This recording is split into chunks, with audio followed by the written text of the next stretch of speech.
The rain fell in sheets, casting a dreary haze over the narrow alleyways of New York City. The streets bustled with the usual rush of evening commuters. But to Olivia Carter, the world moved in slow motion. Her shoes slapped against the wet pavement as she made her way down 46th Street, her heart heavy with the weight of yet another failure. Olivia had always been a dreamer. For as long as she could remember, she wanted to be a photographer, capturing the raw beauty of life in still frames. But dreams didn't pay rent. The reality of living in the city was cruel, and her part-time job at the cafe barely kept her afloat. She had spent months sending her portfolio to agencies and galleries, hoping for a break. And yet, rejection after rejection found its way to her inbox. Today had been the final blow. Her latest attempt at getting her work into a local gallery had ended in a polite but firm, "We appreciate your passion, but we're looking for something else." Something else. Always something else. As she neared her apartment, the worn brick building that felt more like a prison than a home, Olivia felt the weight of it all pressing down on her chest. The drizzle had turned to a downpour by the time she reached her door, and she paused for a moment, looking up at the cloudy sky. "Why do I even try?" she muttered to herself.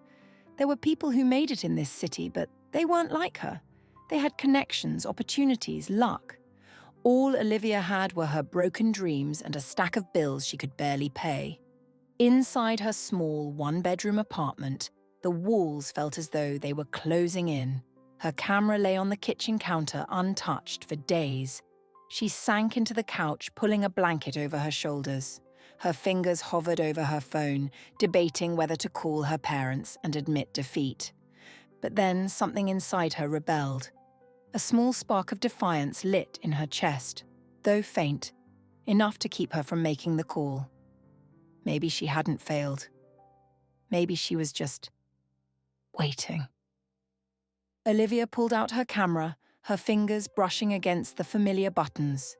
She stared at it, a wave of memories flooding her mind. Late-night photography sessions, exploring the city at dawn for the perfect shot, and that feeling. Oh, that feeling when she captured something truly special. It was raining outside, but something in her urged her to leave. Grabbing her jacket and camera, Olivia stepped out into the wet night, unsure of where she was going, but certain she needed to go. The rain had washed the city clean, leaving it glistening under the streetlights.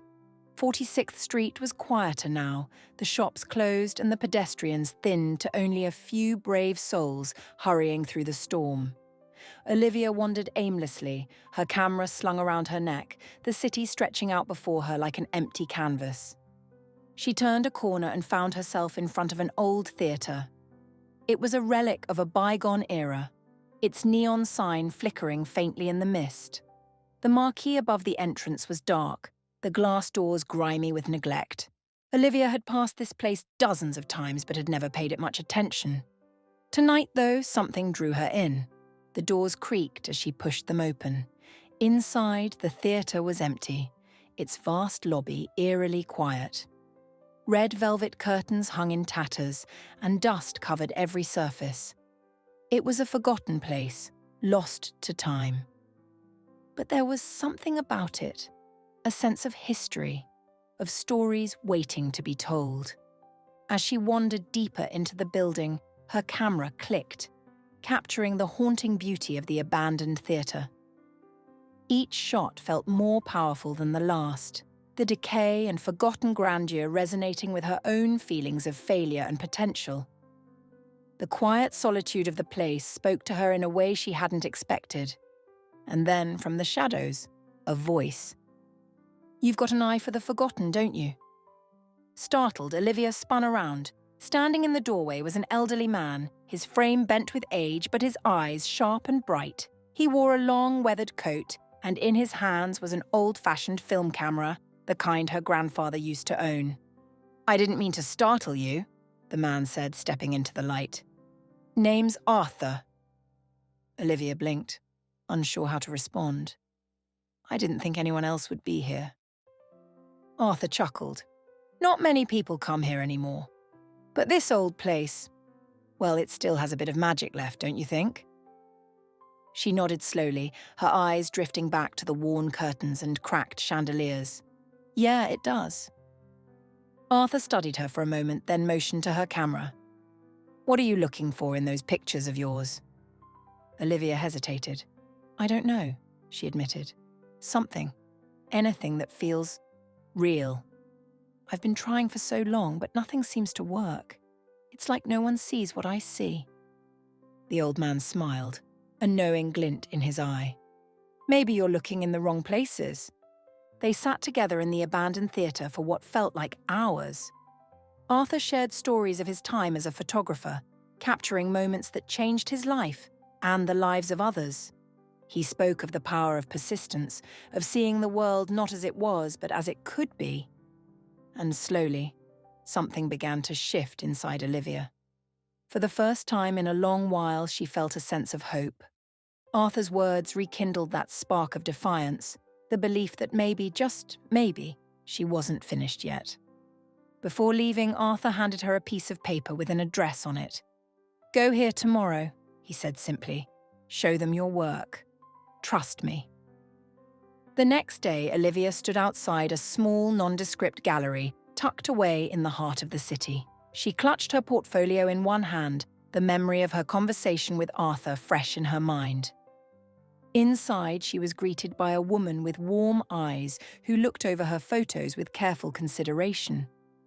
Olivia's heart pounded as she waited for yet another rejection, her mind already bracing for the familiar sting. But then, the woman smiled. These are incredible, she said softly. We'd love to feature your work. Olivia stared, her mind struggling to process the words. Wait, what? The woman laughed. We've been looking for something unique, something that captures the soul of the city. Your photos, they do just that. You have a rare gift. It felt surreal. After all the years of trying, the rejection letters, the doubt, it was happening. She was being seen. Her work, her vision mattered. As she left the gallery, the rain began to fall once more, but this time Olivia didn't mind. She walked down 46th Street, her camera bouncing lightly against her side. She had found her miracle not in a stroke of luck, but in the belief that even in the darkest of times, something beautiful could emerge. And that maybe, just maybe, the miracle was in her all along.